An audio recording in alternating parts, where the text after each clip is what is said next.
Tai buvo vienintelis dalykas, kuris padarė Rusiją didžią, jo buvo gausu ir jis tapo šalies ekonomikos pagrindu. Šis vienintelis dalykas suteikė Putinui kažką, į ką jis galėjo įsikibti, kai jo specialiosios karinės operacijos virto daugelį metų trunkančių karu. Tačiau Ukraina tai atėmė. Ir dabar jau ne tik karas tapo nekontroliuojamas. Rusijoje kilo chaosas, kai žmonės kovojo dėl benzino šalyje, kuri anksčiau garsėjo gausa. O gal reikėtų sakyti, anksčiau garsėjo gausa. Ukrainos giluminių smūgių kampanija sukėlė tokį skausmą, kokio Putinas niekada nesitikėjo. Ir būtent Rusijos žmonės moka už tai kainą. Rusija manė, kad jau atsigauna po viso to. Liepos pabaigoje keletas naftos perdirbimo gamyklų vėl pradėjo veikti. Todėl Intellinews pranešė, kad buvo ženklų, jog 2 mėnesių Rusijos kuro krizė artėja prie pabaigos. Degalinėse buvo panaikinami apribojimai, o vicepremjeras Aleksandras Novakas pareiškė, kad situacija pamažu stabilizuojasi. Rusija įveikė blogiausią kelių mėnesių trukusios kampanijos prieš jos naftos perdirbimo gamyklas etapą ir reikalai pradėjo gerėti. Kaip klydo Novakas? Prasidėjo antrasis degalų trūkumo etapas. Tai gali tapti lūžio tašku Rusijos žmonėms. Degalinės, kurios pamažu vėl pradėjo veikti, buvo uždarytos. Rugpjūčio 20-osios ataskaitoje Euronews atskleidė, kad benzino dabar yra tik 28% Rusijos degalinių. Mes nekalbame apie vieną regioną, turime omenyje visą Rusiją. Tie 28% duomenys yra iš viso šalies mastu veikiančios benzino stebėjimo programėlės Goodbenz. Ir tai įvyko po savaitės, kai benzino buvo 41% degalinių. Taigi čia nematome vienkartinių atvejų, matome krizę, pasikartojantį modelį, kai degalinėse baigėsi vienintelis dalykas, kurį jos parduoda, ir vienintelis dalykas, kurį Rusija gamina dideliais kiekiais ir kuriuo garsėja. Tie degalų apribojimai, kurie buvo panaikinti Liepos pabaigoje, vėl įsigaliojo per šią antrąją degalų trūkumo bangą. Maskvoje ir aplinkinėse srityse, kurios laikomos Rusijos perlu, kur žmonės turėtų būti apsaugoti nuo karo padarinių. Geriau nei bet kur kitur šalyje, naftos milžinės Gazprom Neft valdomose degalinėse taikomas 60 litrų limitas, benzinui įprastose degalinėse ir 40 litrų limitas automatizuotose degalinėse. Tad Neft, kuri yra dar viena pagrindinė degalų gamintoja, taiko 60 litrų limitą dyzelinui ir 50 litrų limitą benzinui. Kitos regioninės degalinės nuėjo dar toliau. Vairuotojams leidžiama įsipilti tik 30 litrų. Tolimesniuose regionuose situacija dar aštresnė. Tokiose vietose kaip Sibiras ir Rusijos tolimieji rytai apribojimai niekada nebuvo panaikinti. Kryme beveik nebeliko benzino. Ukrainai toliau vykdant puikią asimetrinę strategiją, kuri atskyrė pusiasalį nuo žemyninės Rusijos. Matome, kad sostinė ir Rusijos dominavimo perlas abu sunkiai gauna išteklių, kuris Rusijoje turėtų būti gausus. Tai žeminanti situacija Putinui. Kiti regionai įvedė dar keistesnės priemonės. Tiek Lipetske, tiek Orenburge vietos valdžia nusprendžia, kas galės įsipilti kuro į savo transporto priemonių bakus, naudodama keistą valstybinio numerio sistemą. Vieną dieną leidžiama į eilę prie degalų stoti tiems, kurių numeriuose yra nelyginiai skaičiai. Kitą dieną tiems, kurių numeriuose yra lyginiai skaičiai. Tai vyksta šalyje, kuri tariamai turi daug kuro. Dabar dešimtys Rusijos regionų vėl susiduria su tuo, kad benzino ir dyzelino degalinėse nebėra. Eilės tampa beprotiškos. Ir tokie pat beprotiški tampa žmonės, kurie priversti valandas laukti tose eilėse. Kyiv Post praneša, kad liudininkai vietoje teigia, jog Maskvoje eilės nusidriekia net iki kilometro. Daugelis lauks veltui, nes degalinės užsidaro dėl degalų trūkumo. Kitose degalinėse siūlomas tik dyzelinas, o vairuotojai vėl kalba apie tai, kad yra priversti aplankyti kelias degalines tik tam, kad sužinotų, jog juose nieko nebeliko. Kai jie pagaliau randa degalines, kuriuose yra kuro, jie praleidžia valandas laukdami, beviltiškai tikėdamiesi, kad jų automobiliui lėtai įveikus kilometrinę eilę dar liks kuro ir jiems. Įtampa auga. Tai, kas ruseno po paviršiumi, dabar jau užsiliejo. Įsiutę rusai, negalintys gauti vieno dalyko, kurį jų šalis turėtų jiems užtikrinti, išlieja pyktį. Kol kas ne ant Putino, o vieni ant kitų. Eilėms vis ilgėjant kyla chaosas. Pradėjo pasirodyti vaizdo įrašai, kuriuose paprasti žmonės atsidūrė ties savo kantrybės riba. Išlipa iš savo automobilių ir pradeda mušti su kitais, kuriuos į šią situaciją įstūmė Kremliaus nekompetencija ir Ukrainos smūgių naftos perdirbimo gamykloms strategija. Kiekvienas menkiausias įžeidimas ar nedidelis pažeidimas dabar tampa kibirkštimi, nes smurtas kyla prie sustojusių automobilių, kurių vairuotojai laukia savo eilės degalinėje. Let's Arm Ukraine X paskyra nejaučia jokio gailesčio. Pasidalinusi vienu smurto vaizdo įrašu, paskyra teigia, kad tradicinis rusiškas žiaurumas dėl kuro sugrįžo į Maskvos gatves. Naktiniai vaizdo registratoriaus įrašai rodo, kaip suaugę vyrai mušasi viduryje kelio, kovodami kaip žvėrys dėl paskutinių benzino lašų. Tai ir yra Ukrainos strategijos smogti naftos perdirbimo gamykloms genialumas. Tai ne tik apie tai, kad Kremlius netenka pinigų, kurių reikia tęsti invaziją į Ukrainą. Kiekvieną kartą, kai naftos perdirbimo gamykla nustoja veikti, kuro trūkumas tik didėja ir Rusija turi spręsti problemas su savo žmonėmis. Rusijos visuomenė byra per siūles. Rusijos naftos perdirbimas 2026 metais smuko staigiai, nes Ukrainos smūgiai naftos perdirbimo gamykloms tik didėjo ir tapo agresyvesni. Mintis smogti naftos perdirbimo gamykloms nėra nauja. 2025 metais Ukraina šį metodą panaudojo labai efektyviai, sukeldama kuro krizę ir tais metais. Ta krizė truko kelis mėnesius, kol Rusijai pavyko bent trumpam stabilizuoti padėtį. 2026 metų situacija yra daug blogesnė. Ukrainos smūgiai sukėlė dvi atskiras kuro krizės bangas, kurias skyrė tik vos porą savaičių, kai Rusija manė, kad galbūt pavyks grįžti į vėžes. Rusijos Forbes apskaičiavo, kad dabar pažeistos naftos perdirbimo gamyklos sudaro 54% viso šalies perdirbimo pajėgumų. Tai reiškia, kad daugiau nei pusė Rusijos naftos perdirbimo gamyklų yra arba uždarytos, arba veikia ribotomis apimtimis.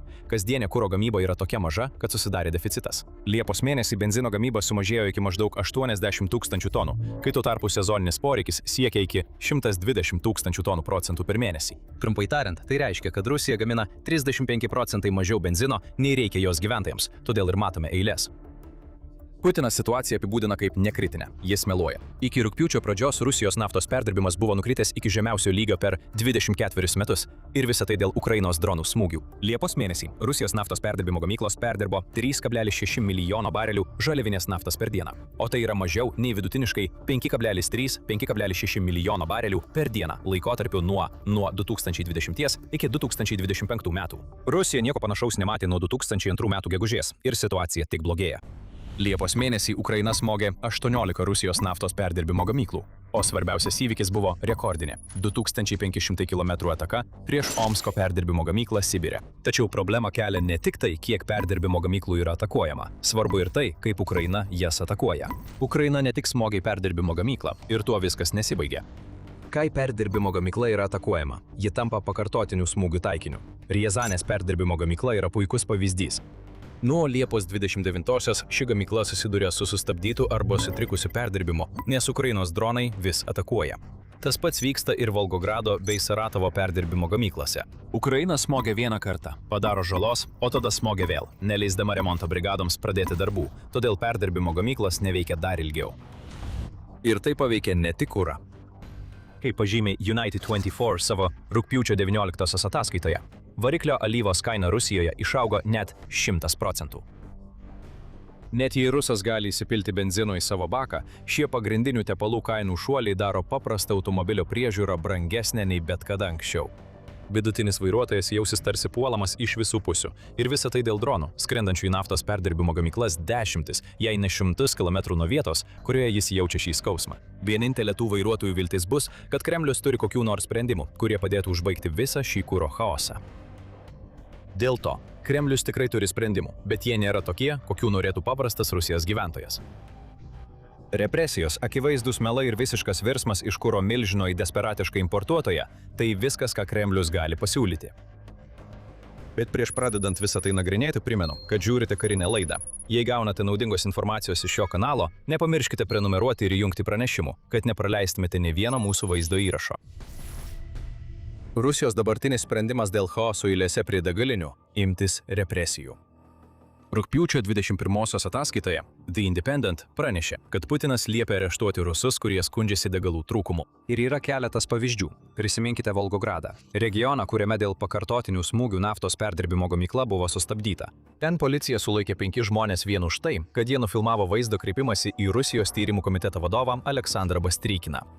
Šiame kreipimėsi buvo reikalaujama atsakymų, kodėl vietos pareigūnai gavo prioritetinės kuro korteles, o visuomeniai nieko nebuvo palikta.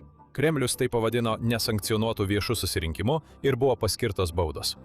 5 žmonės filmuoja vaizdo įrašą. Tai jau laikoma nesankcionuotų viešų susirinkimų Rusijoje šiuo metu. kas skamba taip pat beprotiškai kaip ir atrodo. The Independent praneša, kad Perme vietinis gyventojas vardu Levas Samoilovskis buvo nubaustas $120 bauda vien už tai, kad savo Telegram kanale paminėjo protestą, kuris turi vos 44 sekėjus. Štai kiek toli dabar Rusijoje pažengusi stebėjimo visuomenė.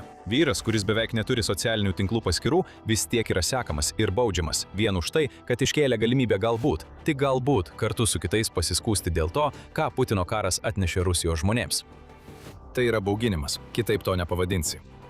Kremlius nori, kad Rusijos žmonės ir taikstytųsi, ir tylėtų. Juk jei ne vienas rusas nesiskundžia kuro krize, tada Putino ir jo šutvės akyse krizė stebuklingai išnyksta. Kuo daugiau balsų Kremlius gali nutildyti, tuo lengviau Rusijos valdžiai pasakyti savo žmonėms, kad jie turi nekreipti dėmesio į tai, ką mato ir girdi. Rugpjūčio 18 dieną Rusijos energetikos ministras Sergejus Savelyevas pareiškė absurdišką teiginį, kad benzino ir dyzelino vis dar galima įsigyti visur, tuo pačiu paradoksaliai teigdamas, kad jis žino apie eiles ir kad ministerija dirba siekdama išspręsti šią problemą. Tai kuris variantas teisingas, Savelyevai? Jeigu kuras būtų visur, problemos, kurią žadate išspręsti, apskritai nebūtų. Na taip, žinoma, kai kuriuose vietovėse, kur taikomi apribojimai, kuro bus, tad Savelyevas techniškai teisus, bet tai mažai ką reiškia rusams, kurie švaista savo gyvenimą laukdami kuro, kuris gali būti jau pasibaigęs, kai jie pagaliau prieis prie kolonėlės. Tai toks abejingas atsakymas į rimtą problemą. Visiškas žmogiškumo trūkumas, ko ir galima tikėtis iš Kremliaus šiuo metu. Bet jei jau kalbame apie abejingumą, štai Putinas. Jis buvo lygiai toks pat abejingas kaip ir Savelyevas, reaguodamas į Rusijos kuro krizę teigdamas, nėra jokių kritinių pasekmių dėl tokių atakų. Jokių pasekmių nebuvo ir negali būti, bet jo žinoma mums daro žalos. Tai akivaizdu, mes tai suprantame, mes tai matome ir žinome. Dar vienas melas. Akivaizdu, kad yra kritinių pasekmių, o paskutinė to pareiškimo dalis – tušti žodžiai. Na, nebent problema yra žmonės besiskundžiantys kuru 5 asmenų grupėje, tokiu atveju Kremlius iškart imasi veiksmų. Tačiau dar blogiau, kai antra kuro trūkumo banga sukrėtė jo šalį, Vladimiras Putinas buvo kuo toliau nuo problemos. Jis apsilankė Kurilų salose netoli Japonijos, bandydamas pabrėžti Rusijos valdžią ginčijamoje šios salų grandinės dalyje. Tačiau geopolitinės šio įvykio pasekmės nėra svarbiausios rusams kovojantiems su kuro krize. Kol jis keliavo po salas, Vladimiras Putinas apsilankė žuvų perdirbimo gamykloje, kur ragavo ikrų. Kol jo tautiečiai namuose stovėjo eilėse dėl pagrindinių poreikių, Vladimiras Putinas mėgavosi prabangiu maistu ir net juokavo, kad jam tai patiko, jog norėtų šiek tiek parsivežti į Maskvą. Tai ir yra Vladimiras Putinas, trumpai tariant. Jis kaip Marija Antuanetė, sakanti savo tautai valgyti pyragą, kol jie kenčia. Ir mes visi žinome, kas jai nutiko, kai jis susidūrė su prancūziška giljotina. Sakyti, kad Rusija blogai elgėsi su savo žmonėmis, būtų per švelnu, nes antra kuro trūkumo banga sukrėtė šalį. Tačiau nepaisant represijų ir melo, Rusija bando imtis praktinių žingsnių, kad išspręstų savo krizę. Bandymas yra pagrindinis žodis čia, nes tai, ką daro Rusija, problemos neišsprendė. Vietoj to, kiekvienas Kremliaus žingsnis atskleidžia Rusijos desperaciją. Vidaus tiekimo apsauga buvo pirmasis ir logiškiausias žingsnis, kurį žengė Kremlius. Yra įvesti draudimai degalų eksportui, kuriuos Kremlius nustatė Liepos mėnesį. Jei norite netiesioginio pripažinimo, kokia rimta yra problema, tai paaiškėjo Liepos pabaigoje, kai Rusija paskelbė, kad benzino ir dyzelino eksporto draudimai bus pratęsti iki 2027 metų sausio mėnesio. Degalų laikymas Rusijoje yra logiškas sprendimas, tačiau tai neišsprendžia problemos kaip ir degalų kokybės standartų sušvelninimas, kurį Rusija įvedė rugpjūčio pradžioje. Ministras pirmininkas Michailas Mišustinas pasirašė dekretą, leidžiantį Rusijoje gaminti, importuoti ir parduoti žemesnės kokybės Euro 2, Euro 3 ir Euro 4 degalus iki 2027 metų Liepos 1 dienos, praneša The Moscow Times. Taigi, tai puiku Rusijos žmonėms. Kremlius 2016 metais atsisakė šių degalų ir perėjo prie Euro 5, nes žemos kokybės degalai lemia daugiau sieros išmetimą į orą. Mėgaukite sveiką smogo ir taršos doze, kai stovite eilėse prie degalinių, rusai. Nė vienas iš šių metodų kol kas Rusijai nesuveikė. Ir būtent čia matome tikruosius silpnumo požymius. Nepajėgdamas išspręsti kuro krizės vidaus priemonėmis, Kremlius buvo priverstas pradėti maldauti. Rusija, kuri yra viena iš naftos milžinių pasaulyje, puolė ant kelių prieš kitas šalis, kai pradėjo importuoti kurą, kiek anksčiau pati gamindavo tanklaiviais. Kaip praneša Euronews, kuras į Rusiją jau atkeliauja geležinkeliu iš Baltarusijos. Vien Liepą Baltarusija pasiekė eksporto rekordus, į Rusiją išsiųsdama 212 tūkstančių tonų benzino ir 162 tūkstančiai tonų dyzelino. Tai tik trumpalaikis sprendimas. Baltarusijos pagrindinė Novopolotsko naftos perdirbimo gamykla gruodį bus sustabdyta planiniam remontui, o tai reiškia, kad Rusijos Volgos regiono gyventojai netrukus praras kurą, kuris juos dabar gelbsti. Liepos pradžioje Rusija taip pat maldavo Kazachstano, prašydama 50 000 tonų EI-92 benzino, kad palengvintų degalų trūkumą. Tačiau tai kainavo, nes Kazachstanas tikriausiai paprašė mainais aviacinių degalų, taigi Putinas yra priverstas imti iš vieno, kad atiduotų kitam dėl šio sandorio. Kiti degalai atkeliauja iš Maroko ir Indijos. Pirmoji šalis – Marokas. Pirmą kartą eksportuoja degalus į Rusiją, o tai rodo, kaip toli Kremlius eina, bandydamas išspręsti savo degalų problemą. Kalbant apie Indiją, na tai savaime įdomi istorija. Indija yra viena didžiausių Rusijos žalios naftos pirkėjų. Rusija vis dar gali parduoti žalią naftą, kuri yra pagrindinė žaliava tokiems naftos produktams kaip benzinas. Taigi, ką mes matome, yra tai, kad Rusija parduoda savo žalią naftą Indijai, kuri tada ją perdirba į kurą ir parduoda atgal Rusijai. Ne taip šie santykiai turėtų veikti. Pajamos iš žalios naftos turėtų būti apmokestinamos ir siunčiamos į karo fondą skirtą karui Ukrainoje. Tačiau dabar tos apmokestintos pajamos grįžta atgal į Indiją, o tai reiškia, kad Rusijai iš to nėra jokios naudos. Visa tai palieka Rusiją blogoje padėtyje. Rugsėjo mėnesį laukia trūkumai, nes Baltarusija sustabdo vieną iš dviejų pagrindinių savo naftos perdirbimo gamyklų. Ir negalima sakyti, kad Ukraina mažina savo smūgius prieš naftos perdirbimo gamyklas, spaudimas tik didėja. Rugpjūčio 21 dieną Ukraina surengė dar vieną smūgį Permės naftos perdirbimo gamyklai, kuri yra daugiau nei už 1500 km nuo Ukrainos sienos. Kitą dieną dronai aplankė Novokuibiševsko naftos perdirbimo gamyklą Rusijos Samaros regione, sukeldami gaisrą objekte, kuris per metus perdirba 8,8 milijono tonų žalios naftos. Vienintelė Rusijos viltis dabar yra ta, kad vidaus paklausa sumažės tiek, jog jo sugriauta naftos perdirbimo pramonė galės bent kiek suspėti. Juk akivaizdu, kad kokios bebūtų Rusijos gynybos priemonės, jos negali sustabdyti Ukrainos dronų. Prieš baigdami šį vaizdo įrašą, dar yra vienas nedidelis šios istorijos posūkis. Jei nukeliausime į pietų Dagestaną, ten kyla kitokia pobūdžio problema. Sunkios oro sąlygos visoje Respublikoje nutraukė elektros tiekimą.